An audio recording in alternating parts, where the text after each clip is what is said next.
Hello everyone, welcome back to Aditya and Ajay blog channel. आज की video में फिर से मैं डांसर दीदी और डांसर भैया के ऊपर में बात करने वाली हूँ। और जितना हो सके वीडियो को शेयर करिएगा। हाइप देने का ऑप्शन अवेलेबल है तो हाइप भी दे दीजिएगा। और सो चलिए वीडियो बिना टाइम वेस्ट के वीडियो शुरू करते हैं। डिटेल में हम बात करते हैं। कल मैंने डांसर भैया के ऊपर मैंने एक वीडियो बनाया था जिसमें मैंने बोला था डांसर भैया जो है एक माँ का आंचल सूना होने से बचा लिया। ठीक है, तो जहां पे जो शख्स जो मुझे दिखाया जाएगा सोशल मीडिया के माध्यम से उस टॉपिक पे मैं बात करूंगी। यहाँ पे देखो भाई, जिनको भी लगता है कि मैं किसी का पर्टिकुलर में साइन कर रखी हूँ या किसी का मैं पैसे ले रखी हूँ या मुझे किसी ने खरीद रखा है, बस मैं एक बार अच्छा बोल रही हूँ तो अच्छा ही बोलूंगी, बिल्कुल मेरा एक ही फंडा है कि मुझे मक्खन लगाने नहीं आता, मुझे चापलूसी करने नहीं आता।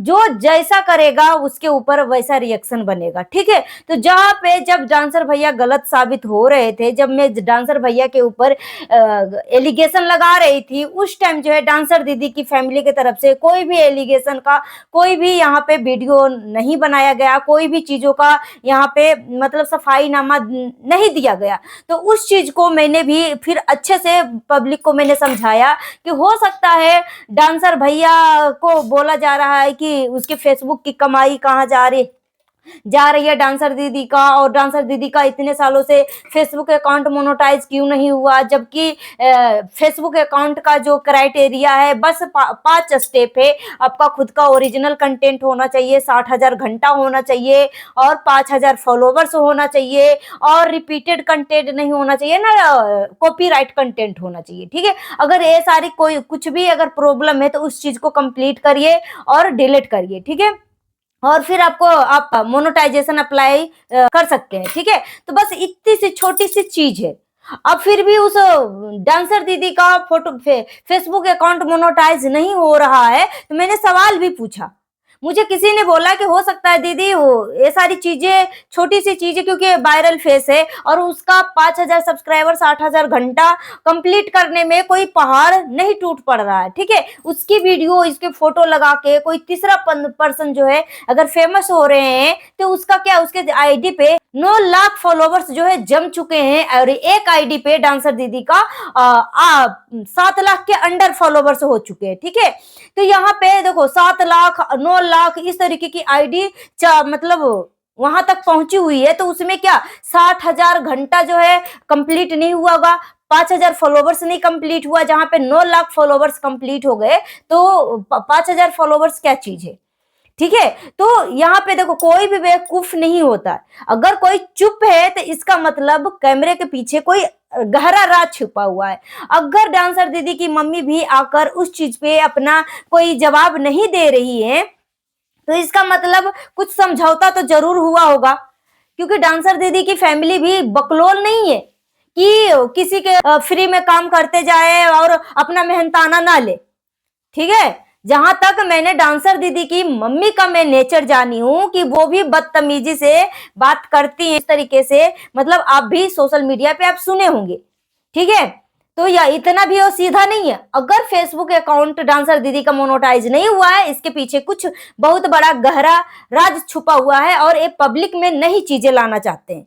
ठीक है, उसके बदले हो सकता है उनको कुछ मोटी रकम मिल रही होगी। और रही बात, कल मैंने डांसर भैया के ऊपर एक वीडियो बना दिया, उनके सपोर्ट में वीडियो बना दिया, उनको अप्रिशिएट करते हुए वीडियो बना दिया, तो कुछ लोगों को कमेंट आता है कि कल तक तो तुम डांसर भैया को बहुत सारे एलिगेशन लगा रही थी, आज क्या तुम्हें हो गया जो उनके ऊपर तो फूल बरसा रही है, इतनी अच्छी अच्छी बातें कर रही है, इस तरीके के कमेंट आ रहे। ठीक है, तो यहाँ पे मैं बता दूं कि देखो ये सोशल मीडिया है, सोशल मीडिया पे जो चीजें दिखाया जाएगा उस टॉपिक पे बात करना पड़ता है, और यही असली एक रिएक्शन कैटेगरी का काम होता है। ठीक है, रिएक्शन के मतलब होता है कि जो सामने से आप देख रहे हो उस चीज पे रिएक्शन देना, ना कि गलत को फिर भी मक्खन लगाओ, सही है फिर भी इसको लिपाई पुताई करो, मतलब कुछ भी करते जाओ। ठीक है, सही गलत में जिसको फर्क ही नहीं पता चले उसको रिएक्शन नहीं बोलते।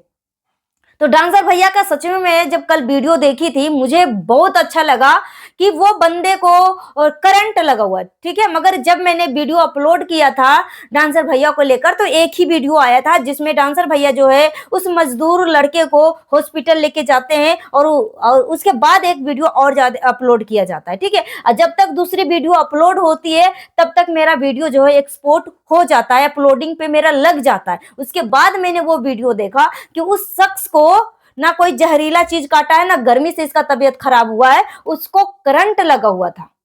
करंट लगा हुआ था, सरिया लेके जा रहा था, और यहाँ पे जो मकान बन रहे हैं उसी पे सरिया चढ़ाने का काम कर रहा था, और ऊपर तार था करंट का, और उसी से उसको करंट लगा, और इतना तगड़ा वाला करंट लगा कि मतलब हाथ पैर का नसें फट गई, इस तरीके का करंट लगा था। तो वो वीडियो मैंने बाद में देखा, किसी ने मुझे कमेंट किया कि कम से कम रिएक्शन दे रही हो दीदी तो कम से कम सही से तो वीडियो देख लिया करो। वहां पे ना ही उस शख्स को कोई जहरीला चीज काटा, ना ही गर्मी से तबीयत खराब हुआ, उस शख्स को करंट लगा। तो जी हाँ, बिल्कुल मैंने बाद में वो वीडियो देखा था, तब तक मेरी वीडियो अपलोडिंग पे लग गई थी। मुझे जैसे ही ये वीडियो मैंने देखा, मैं उसके बाद ही मैं वीडियो बना दिया था डांसर भैया का, मैं वीडियो देख कर। अब भाई जो भी कुछ भी मैंने कल जो बोला था ना, कोई हवाबाजी में नहीं, मैं दिल से बोली थी, ठीक है। क्योंकि देखो 18 साल के लड़का हो या लड़की हो, 18-19 साल के, वो बच्चे के डिग्री में नहीं आते। आप क्या कर रहे हो, किस तरीके की इशारा मार रहे हो, आपको अच्छे से भली भांति पता होना चाहिए, ठीक है। क्योंकि जो 10 साल के बच्चा होते हैं ना, वो भी बहुत समझदार बच्चा होता है। जो 14 साल का बच्चा होता है उसको भी सही गलत में फर्क पता लगता है। अगर 14 साल के भी बच्चा गाली देगा ना, तो उसको भी पता है कि ये गंदी गाली होती है, और उसका अंजाम अगर मेरे माता पिता को पता चला तो मेरे माता पिता हो सकता है मुझे पनिशमेंट भी करे।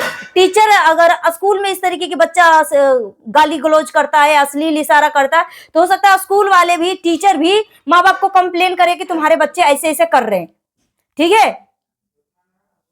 तो वहां पे एक पेरेंट्स होने के नाते बच्चे को गाइड करना चाहिए कि क्या सही है क्या गलत है। और अगर मैंने डांसर दीदी को सही गलत में फर्क बताया तो कुछ लोगों को मिर्ची लग रही है।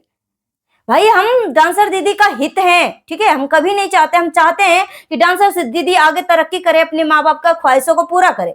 मगर सोचो डांसर दीदी इतनी मतलब इतनी पब्लिक पसंद कर रही है, मगर उस पब्लिक को पसंद करने का क्या फायदा है कि डांसर दीदी उस चीज को फायदा ही नहीं उठा रही है, कुछ फायदा ही नहीं उठा रही है। जिस हिसाब से देखा जा रहा है कि डांसर दीदी तो गरीब के माहौल में पहले भी थी और आज भी है, उसके अंदर तो कुछ चेंजिंग भी नहीं हुआ, चेंजिंग भी नहीं हुआ। पब्लिक सपोर्ट कर रही है, इसका मतलब अपना आंख नाक कान पूरे बदन को अच्छे से झकझोर के अपना दिमाग की बत्ती जलाओ कि अगर पब्लिक पसंद कर रही है तो हमें उस चीज को खुलकर फायदा लेना चाहिए। मगर डांसर दीदी को अब हम क्या ही बोले, बेवकूफ है कि उसको घमंड चढ़ गया है कि पब्लिक मुझे इतना पसंद करती है। ये तो डांसर दीदी के ही दिमाग में क्या चल रहा है तो डांसर दीदी ही समझेगी। अभी ना कसूर का डांसर दीदी कुछ भी आके किसी को कुछ बोल देती है, तो डांसर दीदी तुम बड़ी हो गई हो, अब से कुछ भी तुम बोलोगी तो पब्लिक तुम्हें बच्चे के कैटेगरी में रख के तुम्हें नहीं सुनेगी, ठीक है। क्योंकि जब तुम इकबाल खान के साथ थी, इकबाल खान के साथ जब तुमने इस तरीके की डांसर भैया के ऊपर एलिगेशन लगाया था, और डांसर भैया की तरफ आके जब इकबाल खान के ऊपर तुमने एलिगेशन लगाया था, तो दोनों एलिगेशन जो है खारिज होता है, मतलब सच साबित नहीं होता है। तो अगर तुम चाहती हो डांसर दीदी कि अगर तुम्हारा वैल्यू बना रहे तो सोच समझ के बातें किया करो, सोच समझ के डिसीजन लिया करो, ठीक है। अब बाकी हम चाहते हैं कि तुम आगे तक बढ़ो और सही गलत में फर्क करके तुम पब्लिक में आके बात करो। क्योंकि जिस टाइम डांसर भैया और डांसर भैया का जो मैनेजर उठपुटांग हरकतें किया था, तो उस टाइम डांसर भैया के मुंह से ना ही कोई गंदी शब्द निकली थी, ना ही डांसर भैया की बहन जो सोनिया थी उसके मुंह से कोई गंदा शब्द निकला था। और रही बात तुम्हारी जो मुंबई वाली जो जिज्जी आई थी, पढ़ी लिखी, लेक्चर इंग्लिश में लेक्चर देने वाली, ये भी एक नंबर का डब्बा थी, डफर थी, ठीक है। डफर में इसलिए बोल रही हूं क्योंकि उसको पता होना चाहिए कि मेरा जो बच्ची है, डांसर दीदी को वो अपनी बच्ची मान रही थी, तो उसको पता होना चाहिए कि मेरी बच्ची जो है क्या बोल रही है और उस चीज का प्रभाव जो है हमारी बच्ची के ऊपर क्या किस टाइप से पड़ने वाला है, क्योंकि उसको सोशल मीडिया पे रहना है। रही बात डांसर भैया के मैनेजर ने बोला पब्लिक को इतना कोई फर्क नहीं पड़ रहा है, क्योंकि मैनेजर है, उसका कोई रिस्पॉन्स नहीं बनता, वो आके कुछ भी हग मुंह देगा, बोलेगी पब्लिक, मगर इतना नहीं। मगर तुम्हारा यहाँ पे फेस वैल्यू बना हुआ है, डांसर भैया का फेस वैल्यू बना हुआ है, तो तुम्हें खुद का कॉमन सेंस लगाना चाहिए कि तुम्हें क्या लोग बोलने के लिए बोला जा रहा है। तुम खुद का कॉमन सेंस लगा के लोगों से बात किया करो कि तुम्हारे लिए क्या सही है। तुम खुद दूसरे, देखो खुद की जब बुद्धि नहीं होती है ना, तो हम दूसरे को देख के सीखते हैं। दूसरे को देख के सीखना कोई बुरी बात नहीं है। सही गलत में फर्क क्या है? अगर चाहता तो डांसर भैया भी बहुत कुछ बोल सकता था, अगर चाहता तो डांसर भैया अपनी बहन से भी बुलवा सकता था, मगर ना डांसर भैया खुद के मुंह से कुछ बोला, ना ही अपनी बहन के मुंह से बुलवाया, मगर तू आके बहुत बड़ी बड़ी डांसर दीदी मुंह खोलने लगी। ठीक है, तो आगे से सारी चीजों को ध्यान रखना, और जो सोशल मीडिया पे मुझे दिखाया जाएगा उस चीज पे मैं बिना डरे सहमे मैं गट्स के साथ अपना रिएक्शन दूंगी। और मैं पब्लिक के लिए काम कर रही हूँ, और पब्लिक बोलती है कि दीदी आप मक्खन मत लगाना, क्योंकि हम आपकी वीडियो जो है मक्खन लगाने के लिए नहीं देखते हैं, सही को सही गलत को गलत बोलने के लिए मैं देखती हूँ कि आप जो है निडरता से आप सही के सही और गलत के गलत बिना हिचकिचाए बोलते हो। सो गाइस, मिलती हूँ नेक्स्ट वीडियो में। Thanks for watching. जितना उसके वीडियो को शेयर करेगा, हाइप देने का ऑप्शन अवेलेबल है तो हाइप दे दीजिएगा। Thank you.